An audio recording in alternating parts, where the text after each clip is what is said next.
पुढे। जिल्हा परिषदेचे माजी उपाध्यक्ष धनंजय सावंत यांनी बंड पुकारल्याने परंडा येथील जिल्हा परिषद पंचायत समिती राजकारणाला वेगळे वळण मिळाले आहे। आमदार तानाजी सावंत यांची पुतणे असलेले धनंजय सावंत मतभेद झाल्यानंतर जिल्हा परिषद पंचायत समिती निवडणूक अपक्ष लढवण्याचा निर्णय घेतला असून त्यांच्या या निर्णयामुळे जिल्ह्यामध्ये राजकीय खळबळ उडाली आहे। जिल्हा परिषद पंचायत समितीची रणधुमाळी सुरूच भरण्याच्या शेवटच्या दिवशी प्रचंड गर्दी। धनंजय सावंत यांचा बंडाचा बिगुल। परंडा तालुक्यात जिल्हा परिषदेच्या 3 व पंचायत समितीच्या 7 जागेवर अपक्ष उमेदवारी अर्ज दाखल। राजकीय घडामोडी बदलण्याच्या दाट शक्यता। जिल्हा परिषद व पंचायत समिती रणधुमाळी सुरू झाली असून उमेदवारी अर्ज दाखल करण्याच्या शेवटच्या दिवशी तुफान गर्दी उसळली होती। बुधवार दिनांक जानेवारी 21 रोजी उमेदवारी अर्ज दाखल करण्याच्या शेवटच्या दिवशी धनंजय सावंत गटाकडून परंडा तालुक्यातील डोंजा, सोनारी व जवळा या 3 जिल्हा परिषद गटातून व विविध पंचायत समिती गणातून अपक्ष उमेदवारी अर्ज दाखल करण्यात आले आहेत। यावेळी धनंजय सावंत, गौतम लटके यांच्यासह कार्यकर्ते उपस्थित होते। विशेष म्हणजे धनंजय सावंत यांनी डोंजा व जवळा या 2 जिल्हा परिषद गटातून स्वतःचे अपक्ष उमेदवारी अर्ज दाखल करण्यात आले आहेत। मात्र धनंजय सावंत हे कोणत्या गटातून निवडणूक लढवणार आहेत हे स्पष्ट झालेले नाही, त्यामुळे राजकीय चर्चा पे चर्चेला उधाण आलं आहे। जिल्हा परिषद जवळा गटातून धनंजय सावंत, डोंजा गटातून वीरेंद्र पाटील, लोणी गटातून मनीषा भागवत दाकवाले यांचा उमेदवारी अर्ज दाखल करण्यात आला आहे।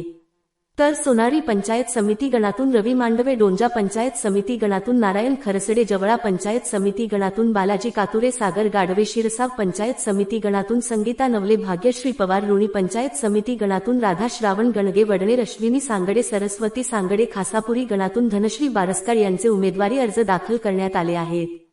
जनहितार्थ न्यूज एक पाऊल पुढे। मुख्य संपादक धनंजय गोफणे साहेब, तुम्ही आताच उमेदवारी अर्ज भरून आलेला आहात, नेमके कुठं कुठं तुम्ही उमेदवारी भरलेली आहे? मी या सार्वत्रिक निवडणुकीमध्ये जवळा जिल्हा परिषद आणि डोंजा जिल्हा परिषद या दोन्ही जिल्हा परिषद सर्कलमध्ये माझी उमेदवारी अर्ज दाखल केली। बरं, तुमच्यासोबत तुमचे समर्थकांनी देखील उमेदवारी दाखल केली आम्हाला कळते। किती जणांनी दाखल केली? जवळपास आम्ही 5 जिल्हा परिषद गटामध्ये आणि 11 पंचायत समिती गणामध्ये फॉर्म भरलेले आहेत। परंडा, भूम, वाशी स्वतंत्र गट स्वतंत्र गट म्हणण्यापेक्षा आम्ही अपक्ष आमचे अर्ज दाखल केलेले आहेत। आणि मतदारांपुढे कोणते विजन घेऊन जाणार? जे आजपर्यंत 12-13 वर्ष करत आलो तेच विकासाचं। कारण मला वाटतं मी माझी कामाची कारकीर्द आपण सगळ्यांनी आणि लोकांनी बघितलेली आहे। कारण 2012ला ज्यावेळेस बांधकामात सभापती झालो त्यावेळेस माझा कामाचा धडाका, उपाध्यक्ष झालो त्यावेळेस माझ्या कामाची पद्धत आणि जे काही मी सामाजिक काम या ठिकाणी करत आहे, निश्चित त्याची पोचपावती इथला मतदार राजा मला दिल्याशिवाय राहणार नाही। सकाळपर्यंत पॅचअप होईल असं म्हटलं जात होतं, नेमकं सकाळपर्यंत कशा संदर्भातलं पॅचअप? म्हणजे शिवसेनेमध्ये एकोबा होईल या दृष्टिकोनातून काही बातम्या? शिवसेना वेगळ्या आहेत, त्या कुठल्या शिवसेनेचा एकोबा म्हणतात? म्हणजे आमदार तानाजीराव सावंत यांच्यासोबत पॅचअप होईल असं बोललं जातं। त्यांचं माझं पॅचअप राजकीय पॅचअपचा आणि याचा काही विषयच नाहीये ना। तुम्ही स्वतंत्र भांडण झाले असं तुम्हाला कोणी सांगितलं? नाही, तुम्ही स्वतंत्र कसं काय लढताय? स्वतंत्र लढताय म्हणजे काही देह धोरणं पटली नाहीत म्हणून लढतोय। लोकशाहीमध्ये प्रत्येकाला स्वतंत्र लढण्याचा अधिकार आहे।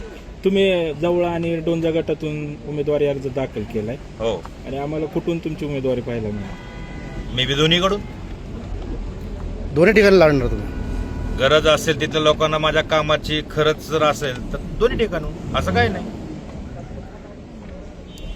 ठीक आहे। आपल्या परिसरातील बातम्या पाहण्यासाठी चॅनलला सबस्क्राईब करा, व्हिडिओला लाईक करा आणि बेल आयकॉन दाबायला विसरू नका।